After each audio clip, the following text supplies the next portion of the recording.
Saludos cordiales, estimados estudiantes de este curso de Derecho Procesal Civil. Hoy, 3 de abril de 2020, como podrán observar, me encuentro en mi residencia grabando para ustedes este curso, y eso debido a las medidas de limitación o limitativas que ha eh, emitido las autoridades sanitarias producto de la pandemia del COVID-19. Si bien este es un curso de Derecho Procesal Civil, estimamos tremendamente útil para los efectos de los temas que vamos a desarrollar en el transcurso de esta asignatura, poder presentarles esta pequeña introducción a lo que se ha denominado la teoría general del derecho, ¿verdad? Del derecho procesal, que si bien abarca temas de manera general, no es menos cierto que estos grandes temas pues son aplicables en cada una de las ramas del derecho procesal. En ese contexto se ha afirmado pues que se ha construido una gran teoría del derecho procesal, ¿verdad? Y esta teoría se ha construido sobre la base de que existen eh, diversos principios, instituciones, conceptos que son aplicables a todas las ramas del derecho, independientemente de si usted se sitúa, por ejemplo, en el contexto de un proceso penal o en el contexto de un proceso laboral o de familia. Hay diversas instituciones, conceptos, principios que son aplicables gracias a la teoría general del derecho procesal, ¿verdad? En ese sentido se ha llegado a establecer la importancia que tiene la teoría del derecho procesal. Y eso un poco para demostrar que el proceso, como dijimos en el video anterior, constituye una expresión de la civilización de los pueblos. Si nosotros revisamos, por ejemplo, los distintos mecanismos de resolución del conflicto, nosotros pudiéramos observar efectivamente que se contempló en la época prehistórica del hombre, por ejemplo, un mecanismo de autodefensa, que no era más que el derecho que tenía esa persona que había sufrido un daño o había sufrido algún mal producto de la actuación de otra persona, de tomarse la justicia por sí misma, lo que hoy día se conoce como hacerse justicia por sí mismo. Inclusive la historia refiere la existencia de una especie de venganza privada o derecho de sangre que se le otorgaba a los familiares de la persona directamente afectada para reclamar o tratar de restablecer esos derechos subjetivos que se le había eh, producido a su familiar. Ciertamente hoy día es impensable que las sociedades modernas puedan albergar en sus ordenamientos jurídicos la permisión de este tipo de mecanismos de resolución de conflictos. Y es por eso que usted observa, por ejemplo, que nuestro Código Penal, específicamente en el artículo 396, castiga con pena de prisión de 1 a 2 años el hecho de hacerse justicia por sí mismo. Y es precisamente porque ese mecanismo que se contempló en el principio de los tiempos eh, experimentó demasiados abusos, y obviamente que ese mecanismo respondía a una sociedad prehistórica, salvaje, que hoy día por supuesto que es impensable, ¿verdad? También está el mecanismo de la autocomposición, que no es más que la posibilidad de que las partes que están inmersas en un conflicto puedan resolverlo de manera personal y voluntaria sin necesidad de acudir a los tribunales.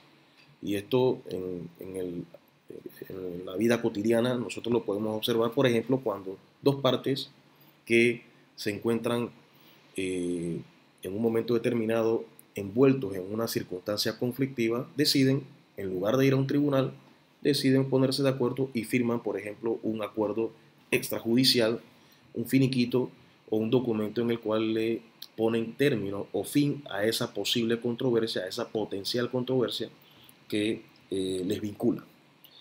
Y el mecanismo por excelencia, que sería el mecanismo de la heterocomposición, que esto es cuando las partes que están vinculadas a un conflicto ponen en manos de un tercero la decisión sobre la resolución de ese conflicto, ¿verdad? Y en este tipo de mecanismos están precisamente el proceso judicial, que es lo que se encarga esta gran teoría del derecho procesal, y los métodos alternos, específicamente el proceso arbitral, ¿verdad? Entonces, a través de la teoría general del derecho procesal, efectivamente se resuelven los conflictos en sociedad. Es una expresión de la sociedad, de la civilización y de los avances cívicos de toda sociedad, ¿verdad? A través del derecho procesal también se hace efectivo el reconocimiento del derecho sustancial. Y aquí quiero hacer una puntualización respecto de que nuestra Constitución, el artículo 215, señala efectivamente que el objeto de las normas procesales es el reconocimiento del derecho sustancial. Más adelante vamos a ver que efectivamente una de las características más sobresalientes del derecho procesal es su rol instrumental, es decir, no cumple una finalidad formal abstracta, no es un fin en sí mismo, sino que es un camino, es un medio, es un instrumento para lograr el reconocimiento del derecho sustancial, del derecho subjetivo o de las distintas facultades que consagra la ley a favor de las personas. Y otro aspecto de suma importancia que deviene precisamente de las normas procesales es precisamente que a través de esas normas se permite la estructuración del debido proceso. Recuerden, estudiantes, que nuestra Constitución en el artículo 32 consagra el derecho fundamental al debido proceso, ¿verdad? Esta es una declaración que surge precisamente de grandes luchas y grandes conquistas sociales, pero no tendría sentido esta declaración si no existen normas que desarrollan la manera, la forma como se va a estructurar ese debido proceso, ¿verdad? Pues el derecho procesal viene precisamente a desarrollar ese principio, el debido proceso que consagra nuestra Constitución, ¿verdad?, en un sinnúmero de normas jurídicas. Bien, en cuanto a las características del derecho procesal, podemos señalar en primer lugar que se trata de un derecho público, ¿verdad? Y es un derecho público porque regula la intervención, la organización y la competencia del Estado en el proceso. A través de estas normas, ¿verdad?, se va a establecer todo un organigrama, todo un orden, todas unas secuencias de actos, ¿verdad?, que va a desarrollar ese camino que debe seguir el ciudadano para efecto de lograr el reconocimiento de su derecho. En ese sentido, se establece que una de las características más importantes del derecho procesal es precisamente que es un derecho público. Por otro lado, también se ha considerado que el derecho procesal es de carácter autónomo, es decir, no depende de otro derecho para su existencia, ¿verdad? O no deriva de otro derecho, sino que esta rama del derecho tiene autonomía, y esa autonomía nosotros la podemos constatar, ¿verdad?, desde el punto de vista, por ejemplo, académico. El derecho procesal se imparte en las distintas universidades como una asignatura autónoma, no se incluye dentro de los ejes temáticos de otras asignaturas, sino que los pensum académicos consagran esta materia como una materia autónoma, ¿verdad? También podemos observar que se trata de un derecho que tiene autonomía legislativa. Ustedes podrán observar, por ejemplo, que en Panamá, lo mismo que en otras latitudes, el derecho procesal o los procesos en específico se regulan en una ley específica, en una ley especial, ¿verdad? De manera tal que esta situación también es otra manera de constatar el carácter autónomo del derecho procesal, ¿verdad?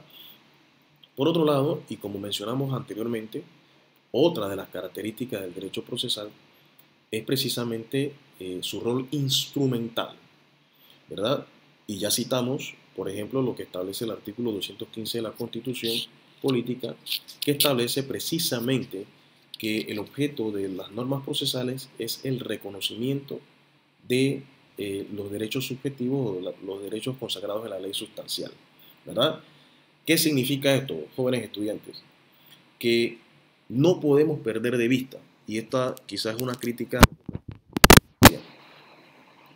eh, que esas normas que regulan el procedimiento, al fin y al cabo lo que buscan es que a la parte se le reconozca ese derecho que le consagra la ley sustancial, ¿verdad? No podemos encerrarnos o enfocarnos únicamente en la parte adjetiva del ordenamiento jurídico. No podemos darle mayor importancia o menor importancia a este área del derecho, porque precisamente a través de estas normas es que se va a lograr el reconocimiento de esos derechos que la ley sustancial consagra a favor de las personas. Por otro lado, también podemos señalar que se trata de un derecho formal. ¿Por qué? Porque va a establecer, va a definir las formas en las que se va precisamente a determinar la vigencia. Cuando me refiero a la vigencia, no me refiero al ámbito de vigencia temporal de la norma. Me refiero a la reafirmación de que la ley contempla ciertos derechos a favor de las personas.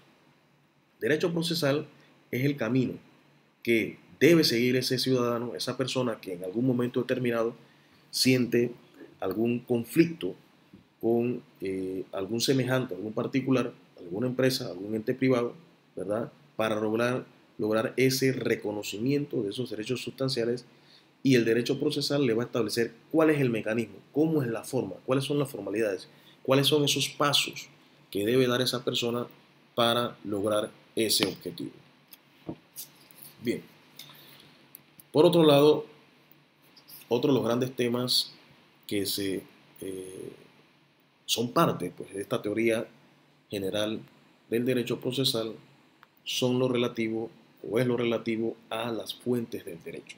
Y en ese sentido podemos distinguir dos grandes fuentes, las fuentes directas y las fuentes indirectas, ¿verdad? Cuando al juez se le plantee un problema procesal, ¿verdad? Debe acudir a estas fuentes. En primer lugar, a la ley.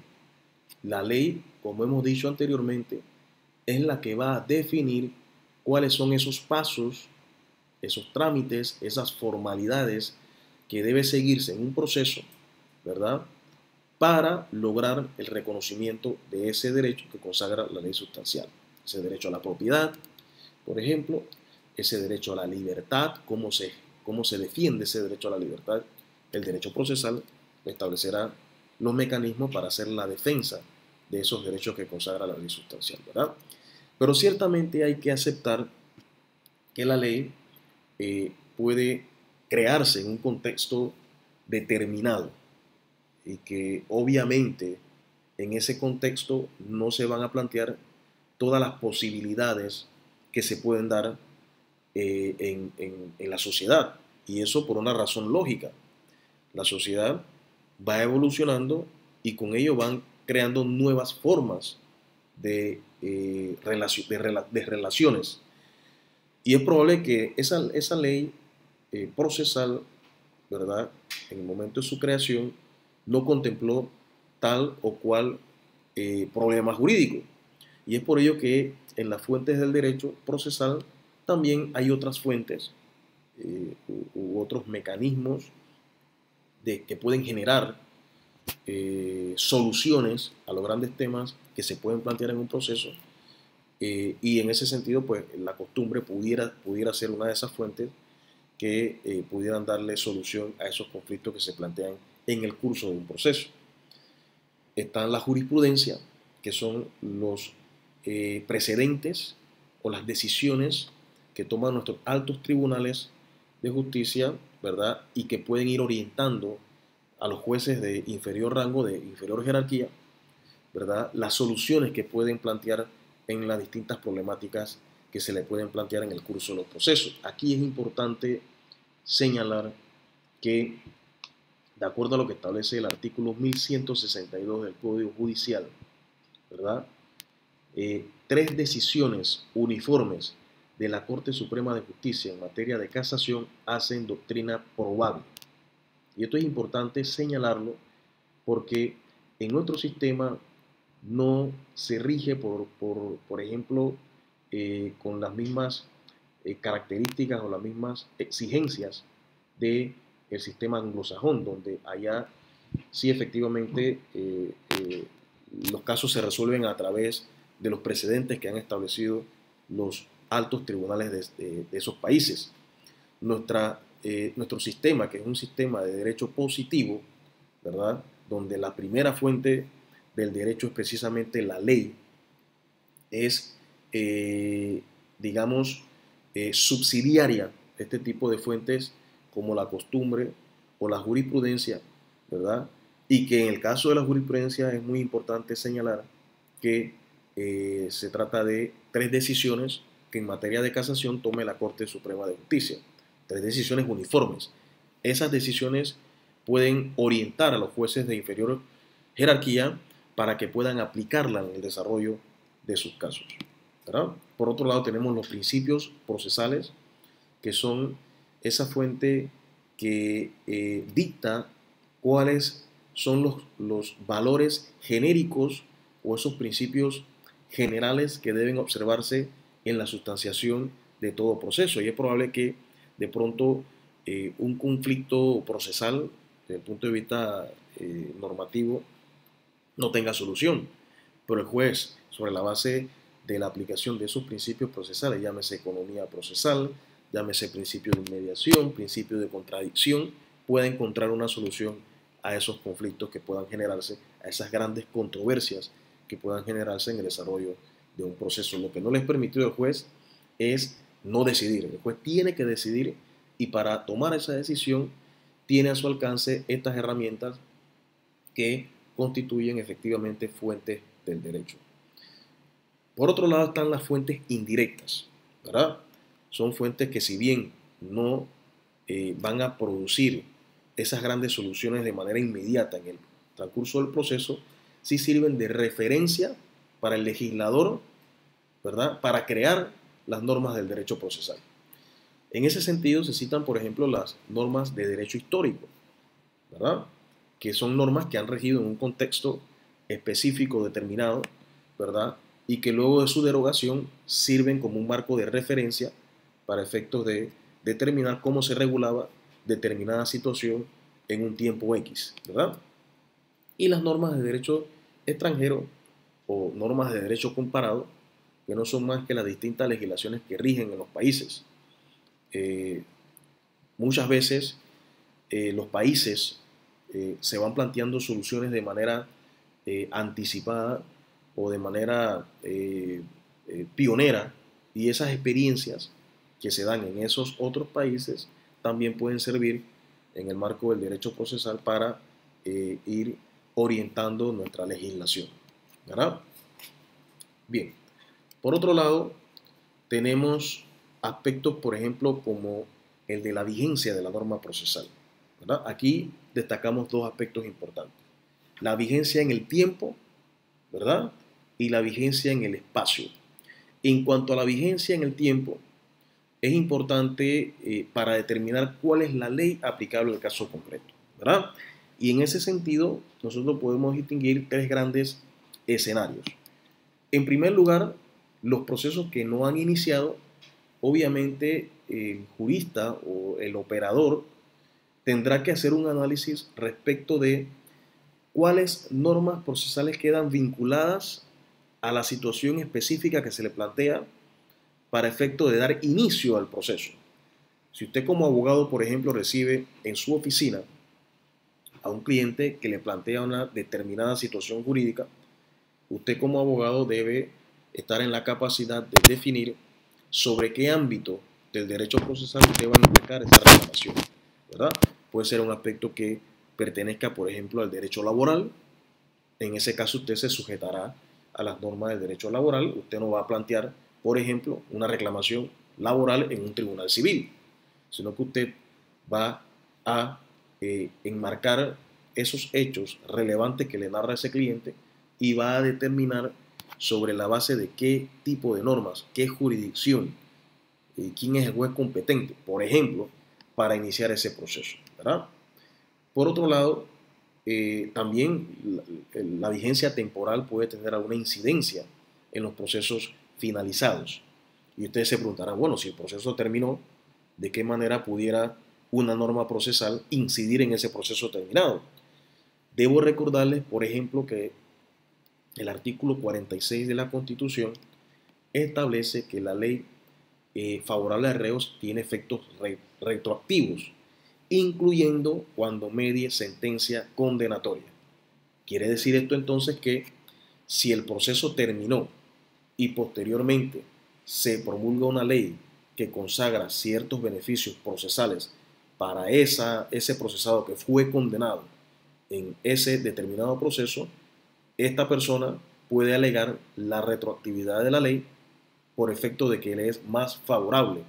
Y ciertamente, a pesar de que el proceso ha culminado, ¿verdad?, las normas procesales pueden tener incidencia en este tipo de casos. Por otro lado están las situaciones de proceso en curso, ¿verdad? Y ahí es importante que nosotros hagamos referencia de lo que establece el artículo 32 del Código Civil. El artículo 32 del Código Civil, que aparece en sus pantallas, señala que las leyes concernientes a la sustanciación y ritualidad de los juicios prevalecen sobre las anteriores desde el momento en que deban empezar a regir, ¿verdad?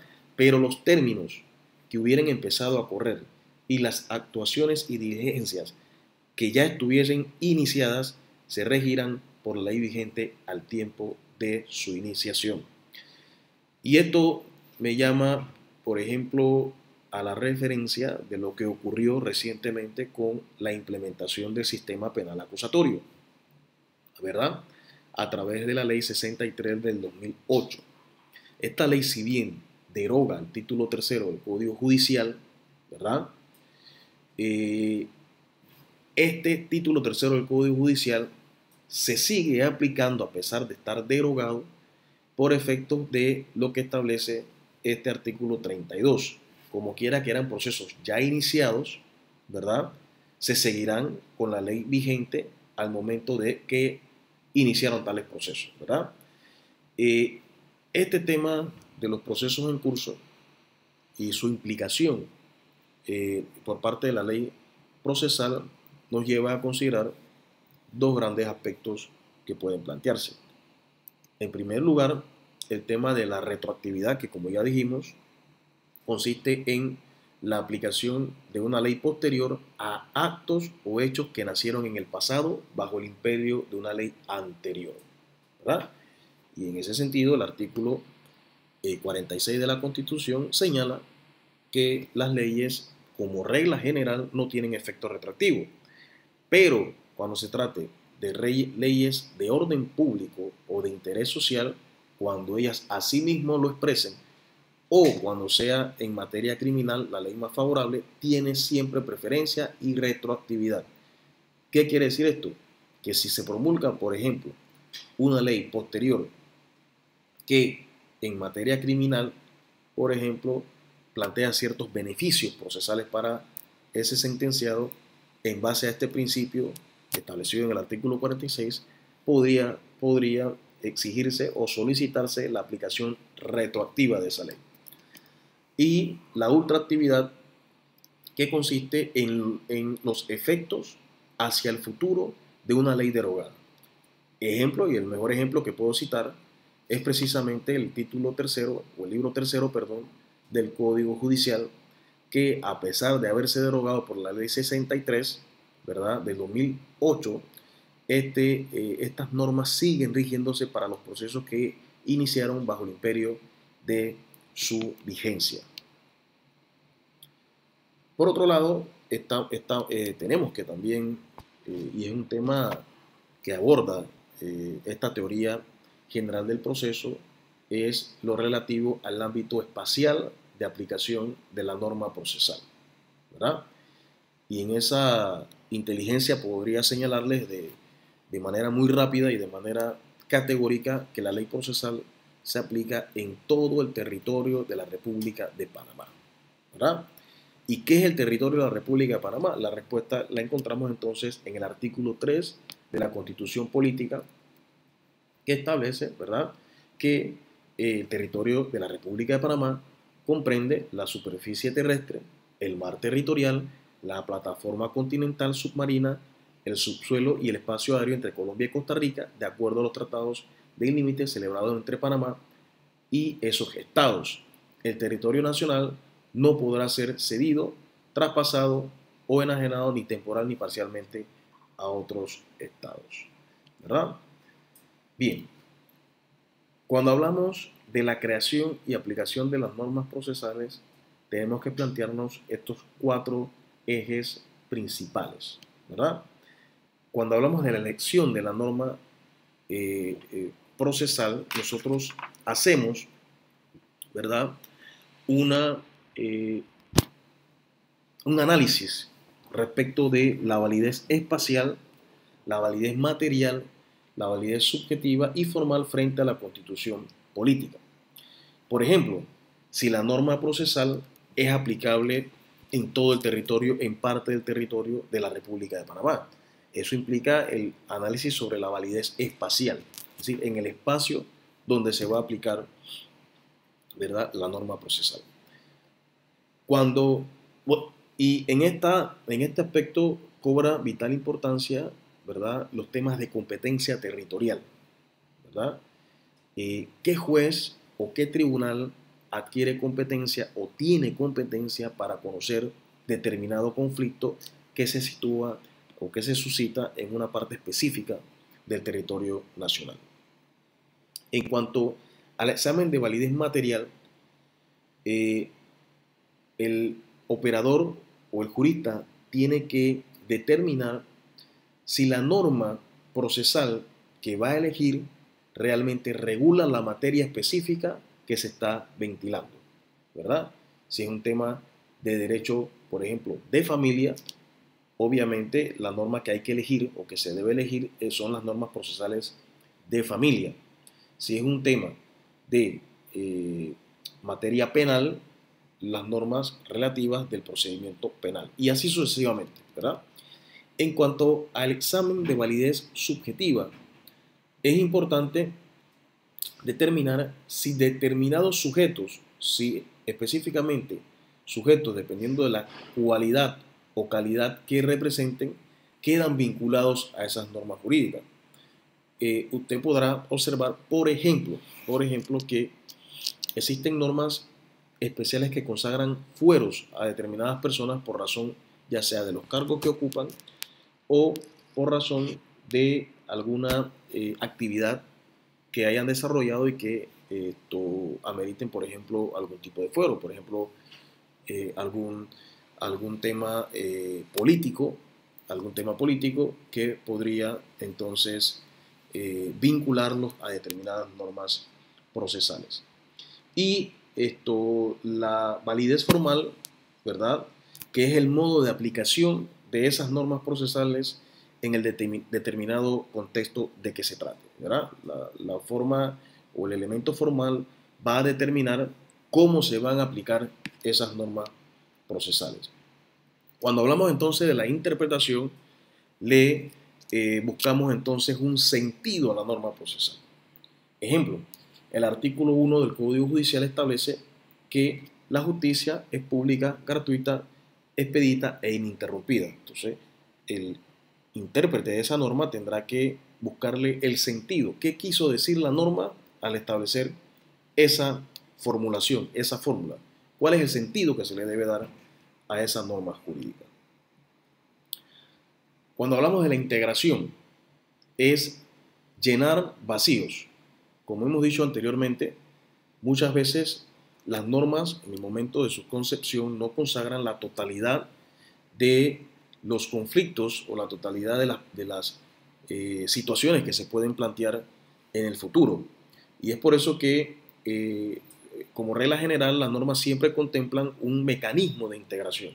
En este caso, el proceso civil, en el artículo 470, señala que los vacíos o lagunas que se encuentran en los libros se llenarán con las normas que regulen casos análogos y, a falta de estas, con los principios constitucionales y los generales del derecho procesal. Cuando hablamos de integrar o de la integración de la norma, es precisamente llenar esos vacíos o esas lagunas que pueden plantear las normas procesales. Cuando hablamos de la aplicación, ¿verdad?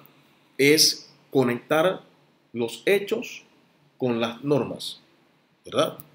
Es esa conexión que debe existir entre los hechos que se plantean en un momento determinado y esas normas jurídicas que pueden quedar vinculadas a esos hechos. Por ejemplo, si a usted se le presenta una controversia que tiene una implicación económica y esa implicación económica o ese monto que se va a reclamar supera los $5.000, entonces automáticamente esa controversia queda conectada con las normas procesales que consagran los procesos ordinarios de mayor cuantía o los procesos ejecutivos de mayor cuantía, toda vez que por razón de la cuantía la competencia se va a determinar, como he mencionado, por razón de la cuantía específica que trate el determinado conflicto. De esta manera, espero haberles presentado a grandes rasgos algunos temas que son de vital importancia en el desarrollo del derecho o de la teoría general del derecho procesal, que, como he mencionado, tiene aplicación en todas las ramas